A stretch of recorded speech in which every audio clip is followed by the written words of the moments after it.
Tentu masyhur sekali ya di antara yang difahami semua ulama bahwa Quran itu bisa mensyafaati ya. Masyhur sekali bahwa Quran itu bisa apa? Mensyafaati. Bahkan syafaatnya Quran itu bedanya dengan syafaatnya Nabi adalah syafaatul Quran ini menghalau atau menghadang orang biar gak sampai kena azab. Tapi kalau syafaatnya selain Quran itu yang sudah kena azab diambil dari azab itu.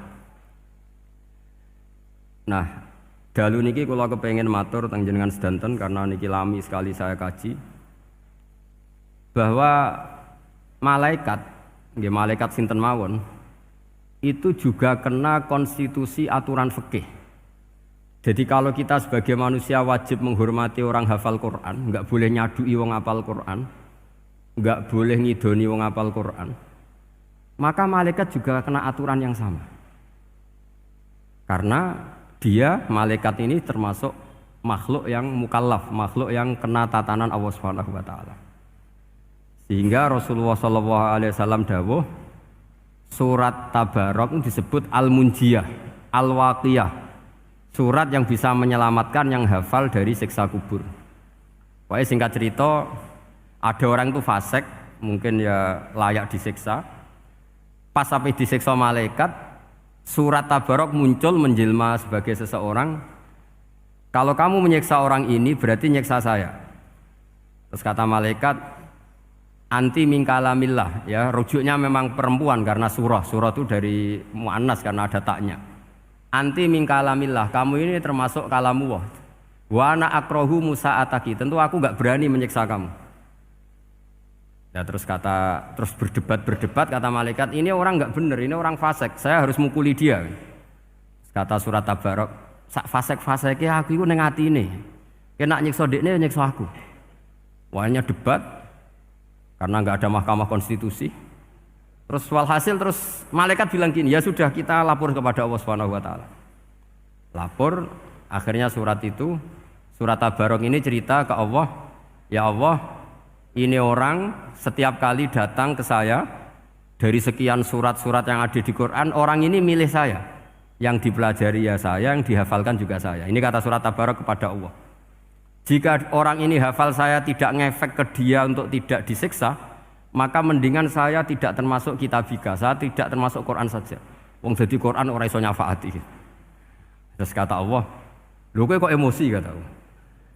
Ya harus emosi dong Gusti. Masa wis dadi Quran kok gak iso nyafaati sing apal. Terus kata Allah, wis pek aman. Makanya terus banyak orang ngapalkan surat Tabarok. Ya ini sekaligus ijazah nih.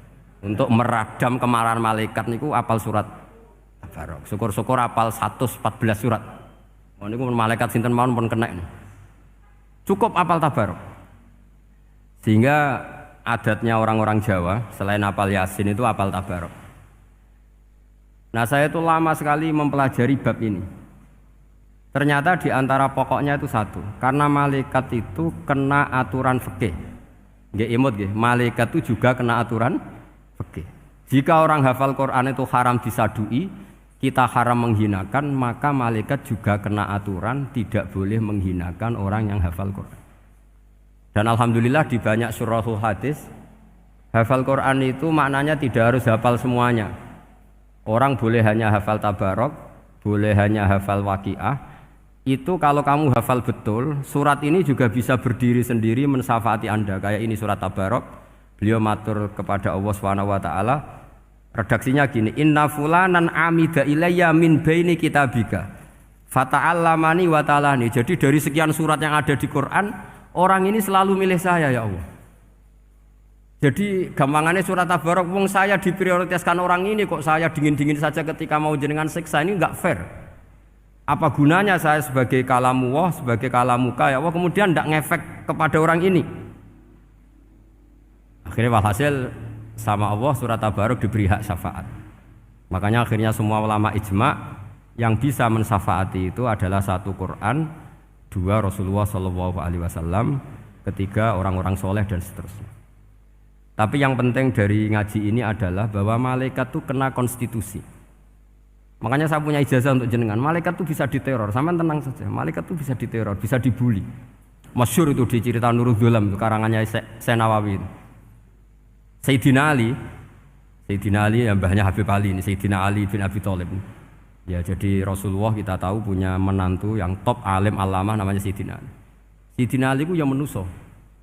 Jadi dekne ku iseng kepengin roh Umar ku wedi. Mergo mangkel. Wong kok ning donya anggere wong tau disentak iku kepengin roh Umar disentak. Wong sak urip-uripe nyentak wong. Walhasil Sayyidina Ali ketika Umar wafat, beliau berdoa, ya Allah saya beri kasaf supaya ngerti Umar sing mletene ngono anggere wong disentaki wani gak nyentak mungkar nakir. Mau itu tok tujuannya. Nah, karena Sayyidina Ali itu orang yang luar biasa, walhasil dituruti mbek pangeran kasaf. Wasaf melihat mungkar nakir datang itu matanya kalkidril wali kayak apa panci yang menganga. Oh seru. Umar baru bangun dari kubur. Sayyidina Ali sebenarnya ingin melihat kalahnya Umar sebetulnya, niatnya itu ingin melihat kalahnya Umar. Ternyata Umar tersinggung, langsung berdiri. Hei malaikat, kamu itu harus punya akhlak. Kamu tahu saya siapa? Saya ini temannya kekasihnya Allah. Yang diandalkan temannya bukan dia. Jadi boleh lah neror malaikat itu boleh. Kamu tahu saya ini siapa? Saya ini temannya kekasihnya Tuhan, kekasihnya Allah. Ya ke sapa? Kancane Nabi Muhammad. Itu panik mungkar nakir. Panik terus matur Allah, ya Allah ini ada orang yang saya teror malah saya diteror. Siapa dia? Umar, temannya kekasihmu. Kata Allah, yo kowe iku yo sing di akhlak sithik, mosok ambek kancane Nabi gitu. Semenjak itu terus sopan, jawab mungkar nakir. Tapi Sayyidina Ali gagal ngelihat Umar kalah. Padahal cita-citanya kepengin Umar sekali-kali kalah. Jadi ada sekian cara untuk apa ya, kalau dibahasakan untuk meredam malaikat. Masyhur ada ulama alim alamah pekerjaannya mengajar tauhid. Ngajar tauhid lah, mungkin tauhid primbon sampai tauhid apa.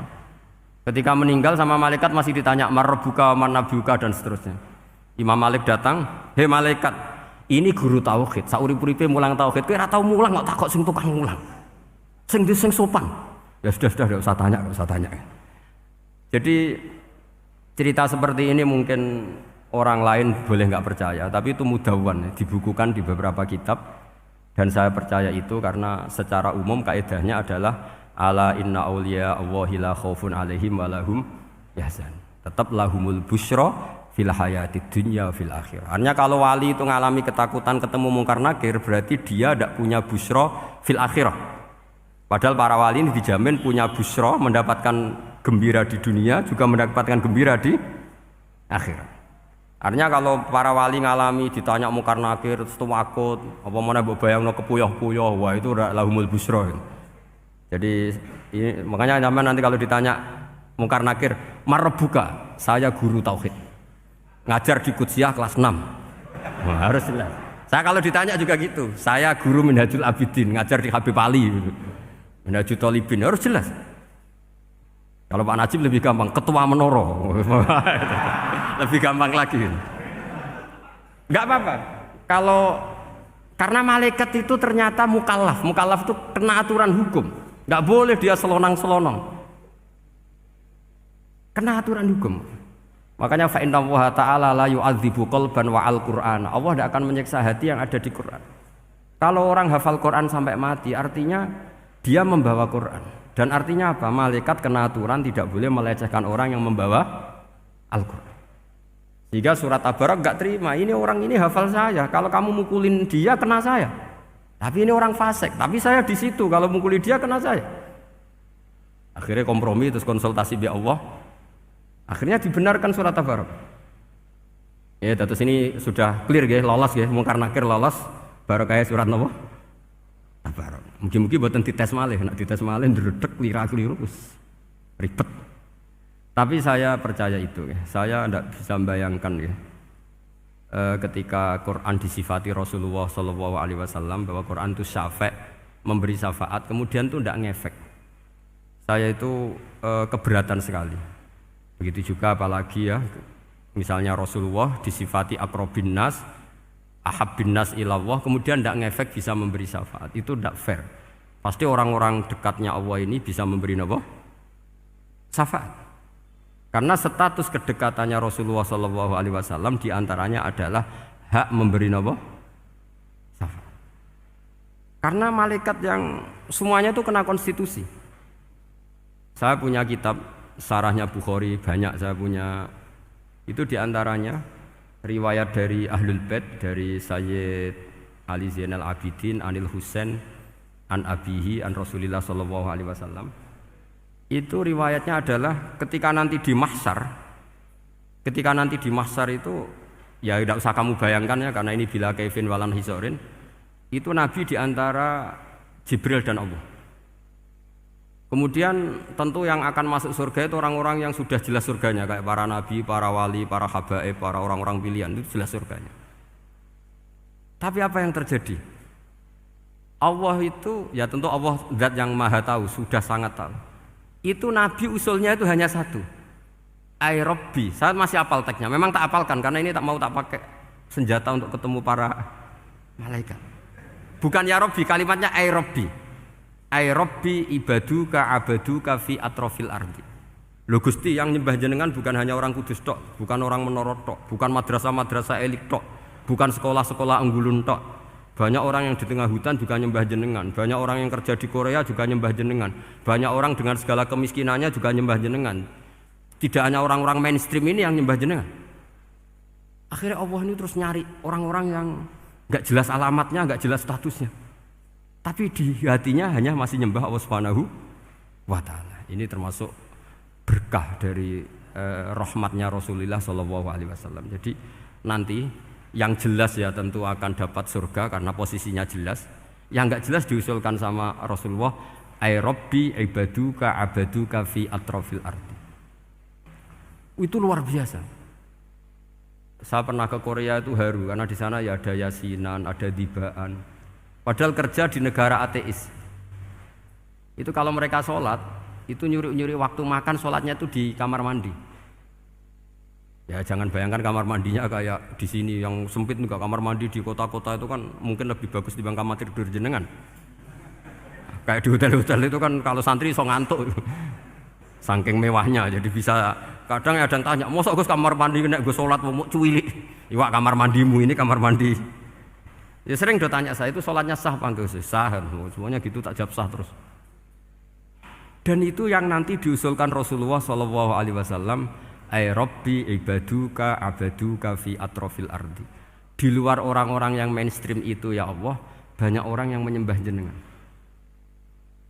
Saya tuh pernah nangis ketika di Bandara Jakarta ketemu orang wireng, serai melarat, jelas melarat. Wireng wis. Niku ketemu saya cium tangan, Gus saya ini itu habis dari Selandia Baru. Kerjanya dia itu ikut mancing gitu, mancing ikan tuna di Selandia. Kalau saya di tengah laut itu sampai 2 bulan. Hiburan saya itu hanya ngaji jenengan lewat YouTube. Coba orang di tengah laut ngaji.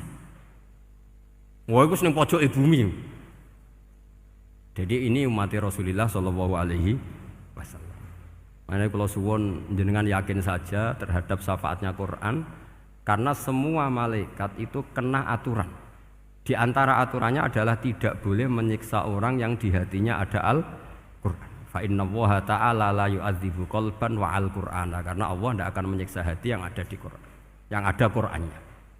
Sehingga mriki jelas gini riwayat saking Ibnu Katsir, supaya kula percaya apalagi ini didhawuhkan Rasulullah sallallahu alaihi wasallam bahwa surat Tabarok adalah disebut munjiyah penyelamat, juga disebut waqiyah penjaga.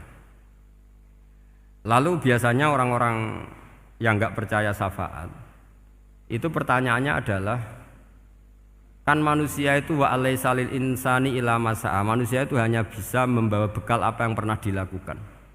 Itu dijawab oleh ulama-ulama kita ahli sunnah wal jamaah. Entah perlu ditambahi anahdia apa enggak tahu saya. Saya ini kata orang banyak termasuk pengurus PBNU, tapi saya itu tetap enggak pati srek. Kalau ahli sunnah saja, enggak usah ditambahi anahdia. Karena nanti malah enggak global ini, ahli sunnah kok lokal ini jadi ribet. Ya tapi kalau kita di Indonesia ya ditambahi anahdia enggak apa-apa. Karena mau enggak mau memang dalam hal ikramus sahabah mungkin kita dengan Wahabi itu sama-sama ikramus sahabah. Tapi dalam hal percaya wasilah kita ini ada miripnya dengan Syiah karena Syiah percaya wasilah, NU percaya wasilah. Tapi dalam bab ikramu kulis sahabah Beda kita dengan Syiah, fa innas Syiin itu ada sahabat yang dihormati, ada yang enggak. Akhirnya terus kita karena itu terus bikin ahli sunnah An-Nahdiyah, karena Wahabi itu ya ahli sunnah tapi enggak percaya apa? Wasilah. Ya katanya gitu, kata para pakar-pakar. Saya sendiri hanya nirukan, saya enggak punya kepentingan untuk menganalisis itu enggak. Karena pertanyaan di kuburan itu ya gampang, nanti marobuka, manabiuka itu gampang lah. Tapi ada KNU juga, ada nanti Gus pertanyaannya, wama jamiyatuka.